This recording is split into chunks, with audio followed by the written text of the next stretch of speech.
High लोग नमस्कार, मैं रंगा कुमार, आप देख रहे हो कुमार रंगा यूट्यूब चैनल का स्वागत है। दोस्तों मैं इस वीडियो में बात करेंगे आप लोगों बीच में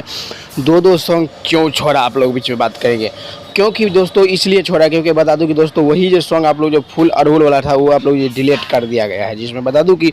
सुपरस्टार के साथ का हो सकता है कि जो मैनेजर होगा उसका दिमाग खराब हुआ होगा और वो बोला कल उसके बदला ये एक नहीं दो चाहिए, एक भोजपुरी चाहिए, एक देवी सॉन्ग चाहिए। जिसमें बता दूं कि एक भोजपुरी है चिनियों से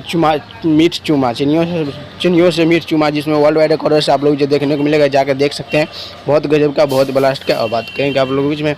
एक और सॉन्ग को, जिसमें बता दूं कि हवा झुर लागे खेसारी यादव का, और आप लोग से रानी एक्टर का वीडियो में नजर आ रहा है, लेकिन खेसारी यादव का सिर्फ बोल है। और आप लोगों में भोजपुरी में आप लोग से प्रियंका सिंह का आवाज़ है, तो आप लोग जाइए और एकदम भरपूर प्यार दीजिए कि दोनों सॉन्ग बहुत ही लाजवाब का, एक खेसारी म्यूजिक वर्ल्ड से, एक वर्ल्ड वाइड रिकॉर्ड से। इसलिए चैनल पर नए हो तो चैनल को जरूर सब्सक्राइब कीजिए कि खेसारी